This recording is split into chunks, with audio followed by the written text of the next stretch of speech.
He gave her everything he had, and she left him with nothing but the man he truly was.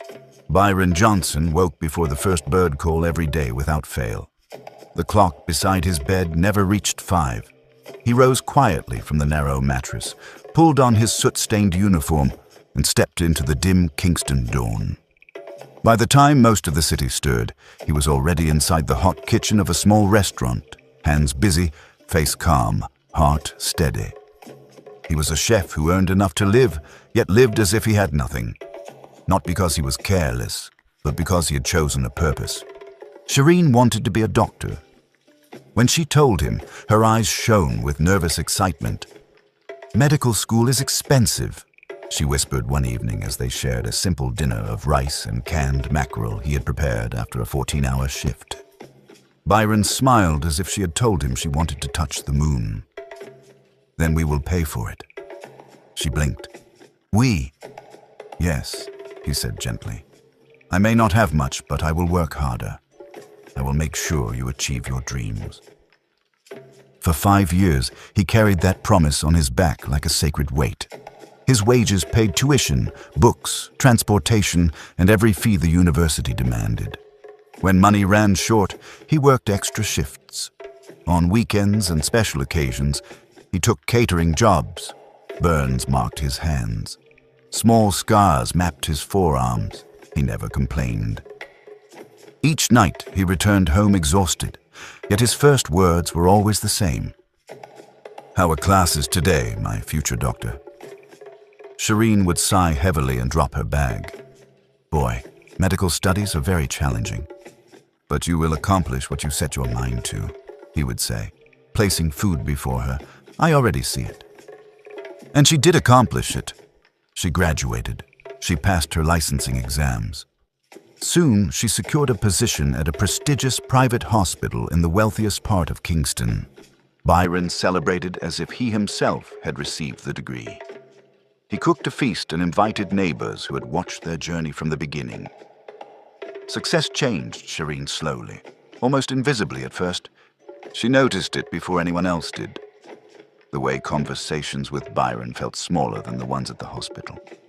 The way she hesitated before mentioning him to her colleagues. Once, she almost invited him to dinner with them, but stopped herself. She told herself it would be awkward. That night, she lay awake longer than usual. Uneasy, though she could not fully explain why. That quiet unease did not go away. It quietly became a need to belong, guiding her choices more than she cared to admit. Soon, her clothing became designer labels. Her conversations filled with colleagues who spoke of investments, vacations, and exclusive clubs. She spent more evenings at social gatherings and fewer at the small house they once called home, with laughter and hope. The man who had paid for everything began to feel like something she needed to hide. The invitation arrived on a bright afternoon. Shireen had been selected for a recognition ceremony, honoring excellence in clinical practice.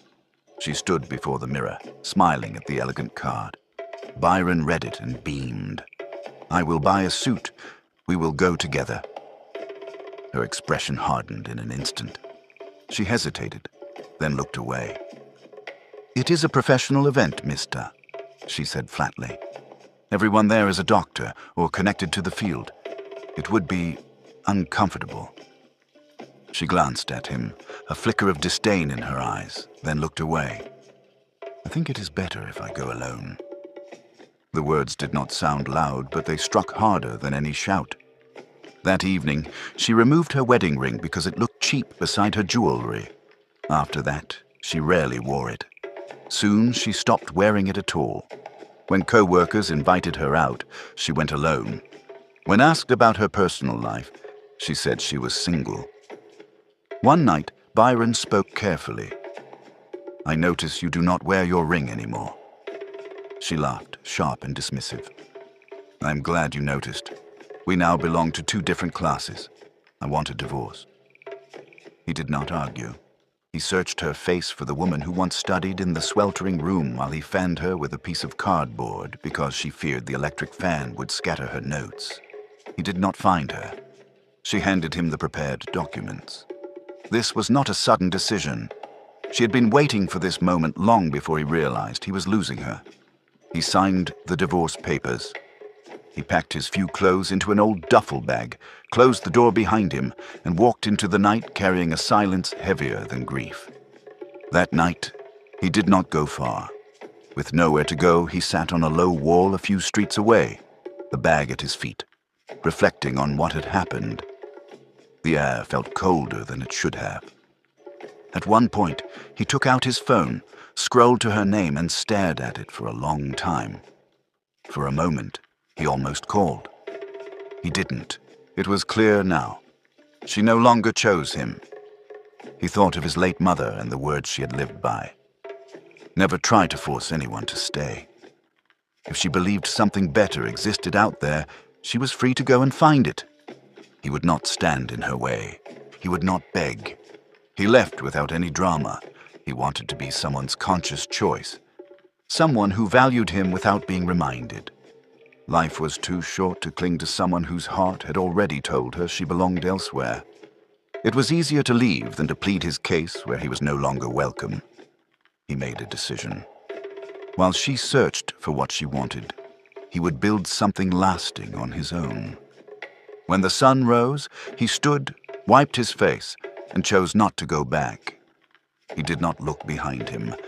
Heartbreak did not destroy him. It refined him. He worked harder than ever, but this time the money stayed in his hands. Months became a year. A year became 2. Instead of spending, he saved. Instead of drifting, he planned. Remembering how restaurants struggle to consistently source herbs and fresh produce, Byron leased a small plot of land on the outskirts of the city. He planted thyme, tomato, scallion, Scotch bonnet pepper, basil, and callaloo. The first harvest nearly failed. Erratic rainfall and poor drainage left parts of the land waterlogged, while other sections dried out and cracked. Half the crop was lost. For a moment, standing in the ruined rows, he wondered if he had made a mistake. Then he adjusted and studied harder. He learned irrigation and soil care before planting again. The next harvest held. The quality of his crops drew attention quickly. Hotels and restaurants began competing for his produce. At first, he farmed, harvested, and delivered everything himself in a rented pickup truck before dawn, then reported to the kitchen for his shift. Orders grew. He hired workers from nearby communities and paid them fairly. The small farm expanded into acres of thriving green rows. It did not happen quickly. It did not happen easily. But he kept going. Before long, his bank manager noticed the steady deposits and asked to meet him. "You have discipline," the manager said. "You should invest in property development." Byron listened, studied, and took a careful risk. He purchased a small parcel of land, built modest rental homes, and filled them immediately. Within 3 years, Byron Johnson became a multimillionaire businessman. Yet wealth did not change his spirit. He remembered hunger. He remembered children who could not afford school supplies or medical care. He funded scholarships. He supported community feeding programs. He donated equipment to public hospitals so patients without money could still receive treatment. Then an invitation arrived from the same private hospital where Shireen worked. They planned a charity gala to honor a major donor who had funded pediatric medical equipment for underprivileged children.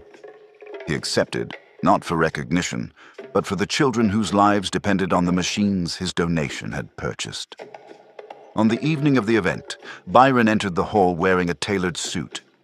Confidence rested on him naturally, yet humility remained in his posture.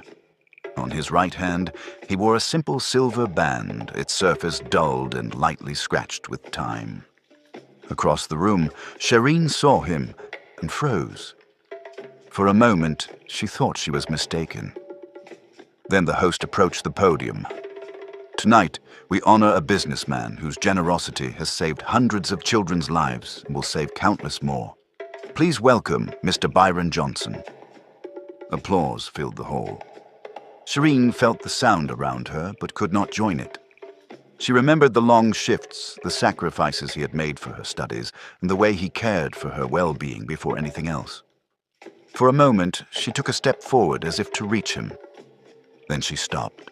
Her hands slowly fell back to her side. Byron stepped forward calmly.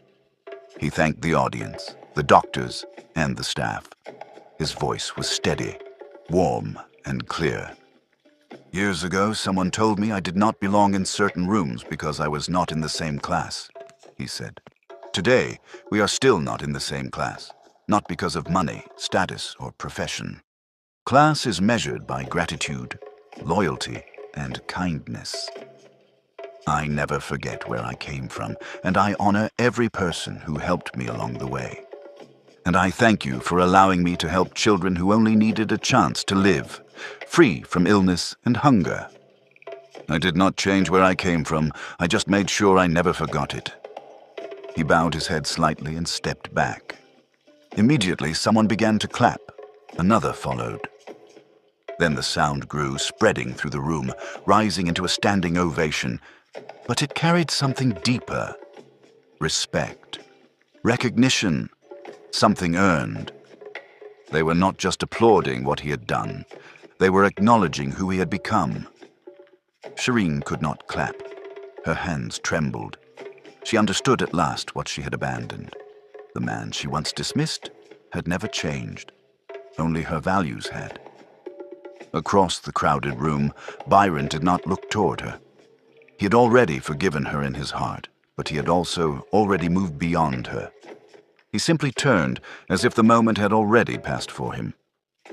For the first time since her success, Shireen could not meet her own reflection in the polished glass beside her, and she understood, too late, that some losses never return, no matter what success follows. If you enjoyed this story, don't just like, subscribe, and comment. Share it. That's how Words Sound in Story by Troy Mackenzie reaches further and grows stronger. Thank you for your support.